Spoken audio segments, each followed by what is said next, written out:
What's happening, sports fans? We welcome you back to another San Diego Prep Insider. I am Christian Pedersen. The oddly not oddly, he always dresses nicely, but like this time it's like traditional nicely. Tommy Morris is with us. He is real Tommy Morris at Twitter, on Instagram. And you have your Facebook now again. Facebook is back and up and running. People can friend you there. No, I that was the culprit of the hack. So I still have it, but it is extremely private now. Deal. Bodie De Silva. I'm not going through that again. That was the amount of emails I'd exchanged with Facebook and Instagram to get all my stuff back was wild. You on TikTok yet? Never. No. Never. Okay.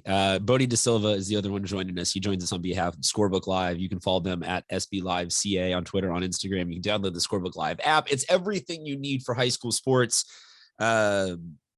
Scores, schedules. They got a great, I'll be real when I say I killed two birds with one stone and support all the people that support us by I go to CIFSDS.org and use the Scorebook Live score little feed ticker so that it gives everybody views, and we're all big one corporate happy family. Also got to thank the U.S. Marines for their continued sponsorship of our final score galleries and all the support they give to San Diego high school athletics and student athletes.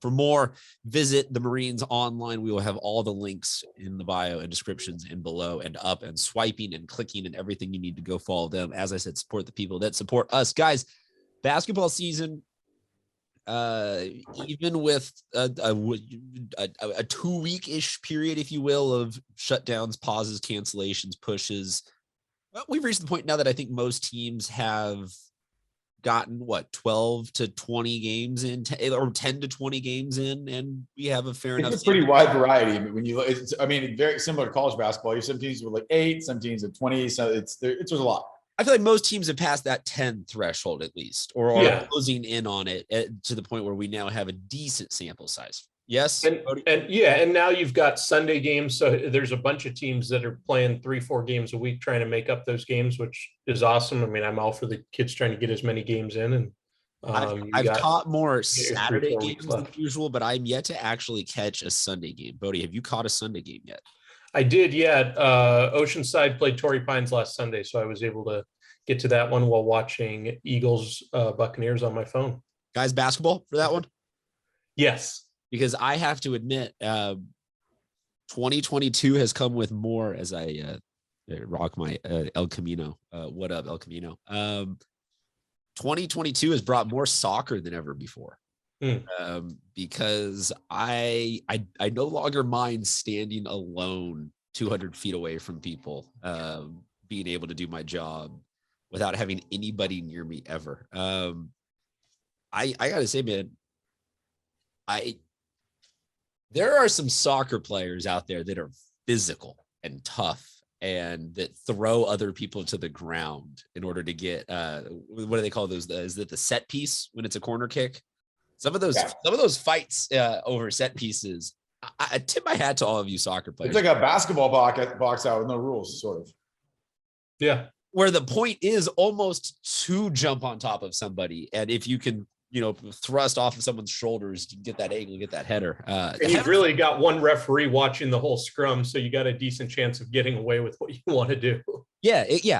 So I've learned that, you notice which team is on offense and you go, all right, look, they're going to have more possession. I'll go that way. And now I know how to watch it. You just watch for the physical stuff for a little bit. It's kind of fun, actually. But yeah. Granted that we still have some range, I think it's fair enough to say that the top 10 now is decently well informed. So let's start there. Tommy Morris, your top 10 basketball teams for San Diego High School. I will go backwards. I'm going to start with Del Norte. Big win last weekend. San Marcos really asserting themselves and come on strong as of late. So Del Norte makes their way into my top 10. Francis Parker's at number 9. San Diego High is at number 8. Cathedral Catholic is my number 7. At 6 now is San Marcos, dropping down from number 2. Mission Hills is 5. Torrey Pines 4. San Ysidro 3. La Costa Canyon 2. And Saints, got to keep them there till they lose. They're number 1. I think even if they lose, they might stay number 1. I think it's going to go without saying that Holy Bowl is something we're going to talk about. But damn, man, that was not close. That was not close. You know what they say about that game? You got to throw the records out.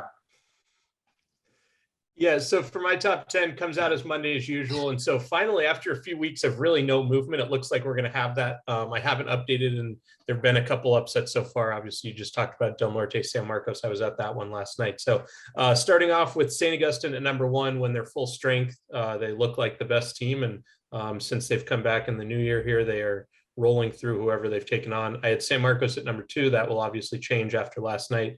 San Ysidro at number 3. They got a tough win over Mater Dei Catholic last night, stay unbeaten in league. Torrey Pines at number 4 there. They'll have a really tough game coming up tomorrow night against La Costa Canyon.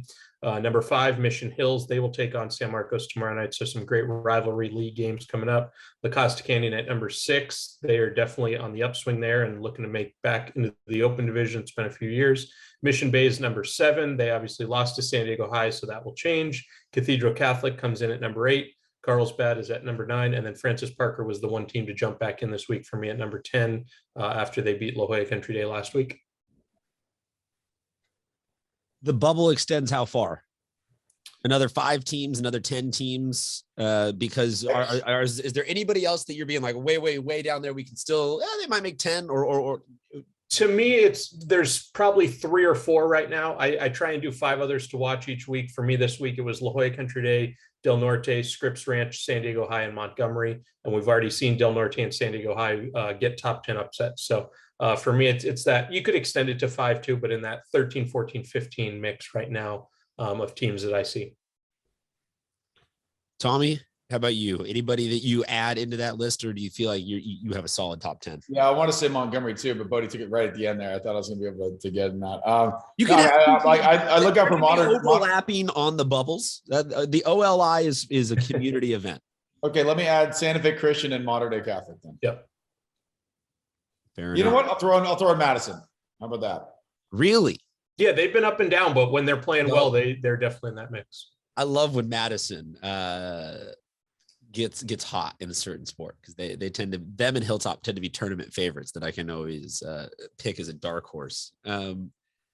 Anything on the flip side, I hesitate to ever take this show in a negative direction. And this is not necessarily to say that any of these teams we're highlighting are like underperforming or that we're upset at it, but anybody on that flip side where you feel like the sample size doesn't reflect what they are, and that, they might be a little bit of a, if this was a football season, would be like, who's the best sub 500 team right now? That's a reasonable question. It's not an insult to that team, but who's somebody out there in the murk that you're like, you know what, if you shorten it down into a tournament type setting, it could still be kind of a threat. Bodie? I'm taking a minute here to check through and see who I think might be in that mix. So this is like the Super Bubble? Yeah. This is somebody that best sub 500 team out there. Oh, sub 500. Yeah. Just who is somebody out there that you think maybe hasn't gotten the benefit of any good breaks, COVID or schedule wise, or is only 12 games in and they're 6-6, just something like that. This is not an outside looking in. I just think that there are some teams that we have talked about this year that's like, wow, that's a league that doesn't usually have that team in first place. What about at 500? Sure. Mount Carmel. Yes, exactly. That kind of team. Yeah, there's not a ton there. I mean, I think in some lower divisions, some teams will surprise when they get in. Maybe I'll give you another one there that is exactly 500. Patrick Henry. They played Torrey Pines. They were up 13 on them before losing at the end, but they've also dropped to Canyon Crest. So, I think when they're playing at full strength, they have Cam Marshall. They're a team that can make a run. And one other team to mention, San Diego, 9-6. I think they've been really impressive, flying really under the radar. And I believe they're in Division 3 this year. They have to be one of the front runners there. I'll add one more because I haven't played a lot of games. You're wearing the shirt El Camino at 500 right now. The other one that had the other one that prompted me on this question was Mount Miguel. They showed a lot of promise last year with some of their younger talent. I think they've just had a lot of games where COVID has hit their roster. And again, without going to all these games, because there's a million of them, so it's impossible for all of us. Bear with us here because we can only do as much as the box score tells us. Sometimes absolutely. We'll get them. So if one team had 3 starters out for 2 weeks and we didn't know about it, we apologize. But there's only so much we can do without being at every single game. And with basketball, it's just almost impossible to be at 40 different places every single night. So just bear with us here for a little bit. I think it's not almost impossible. I think it actually is. It literally is impossible. I think you're covered on that front, Tommy. On to game balls. That's where we shout out top performances, top players, top schools, top anything that we want to talk about from the week. Tommy Morris always likes running the ball, shooting threes, and I think steals was your thing for a while, or was that Dave Rings? I was into that. It triples. I'm into that too for baseball. Triples, yeah. Okay. Triples are best. Triples are best. So Tommy, what do you got game balls this week? That was a very niche joke, but if you understood that joke, good for you. Here we go. Brady Berman from Pacific Ridge, 24 points, 7 rebounds in their win over Calvin. Nehemiah Harden, good basketball name, Harden, from Hoover, 21 points and 10 rebounds in their win over La Jolla. Hoover got a good squad over there as well. Makai Sutton from Victory Christian, excuse me, geez, what's going on today? 25 points, 10 rebounds, 10 assists. That's called a triple-double in their win over Mar Vista. Jurian Dixon, St. Augustine, this kid is incredible. 31 points against the Hoyok today. He's now averaging 25.4 points per game and has scored 23 or more in every single game, with the exception of their Sierra Canyon game. And you can't really fault him. I think the best team in the country. He's having a great season for Saints. You talk about niche jokes. Jurian Dixon is a freshman phenom. Best freshman in the county at the time. Always and on his team. Always will make me smile. Bodie De Silva from Scorebook Live. What do you got this week for game balls? Yeah, I'll start with Jake Hall, the freshman at Carlsbad. Their 2 league wins last week. He had 44 points in the game against Vista and then 36 in their other win. So he's freshman that putting everyone on notice. Elijah Newsom from Otay Ranch, as I mute my phone here, I apologize. He had 26 points, 11 rebounds, 4 assists, 4 steals. So he filled up the stat sheet there. Devin Arlington from San Marcos, we know about him now, and 29 points a game last week, and that was in 4 wins. They'd been off for 3 weeks, so they tried to make up some games and did that quite well. And then Cyprian Hyde from Vista, 25 points, 20 rebounds, and 4 blocks in their game against Carlsbad last week. And I will finish it off with Jessica Grant from Mission Hills Girls Basketball, 31 points, 5 assists, 4 steals, 3 blocks in their win over Del Norte last week. I love a stat line. I will appreciate a triple double because that is obviously a great stat line, but I love give me at least 3 of like 4 or 5 different things. 3 points, 3 rebounds, 2 steals, 5 blocks. Like that's a hell of a game. That's the rare, utility shortstop that hits for a high average. You just don't see that anymore in the style of some ways that these kids are playing basketball. Guys, anything that we missed from this week of high school sports? Bodie, anything that you got coming up that you would like people to know about? Yeah, so a couple things. One, we're working on state lists, so I will be on point guards this week. Connor just did the best centers in the state last week, which a couple from San Diego there. And then all the CIF announcements for locations are out. They will not be back at colleges. It will be very similar to last year. So open in D1 at Montgomery, D2 and D3 at San Marcos, D4 and D5 at Mira Mesa. So those were good venues last year. Montgomery's a great venue there. Get that filled up for those open and D1 finals. And I'm looking forward to playoffs. And this winter season's gone so quick, I think. I mean, baseball, we got games in less than 3 weeks already for spring sports. So just going absolutely crazy with how long the baseball season last year. I mean, we were in the final days of June with those state championships. So already back at it. Tommy, your reaction to basketball championships continuing to be at high schools?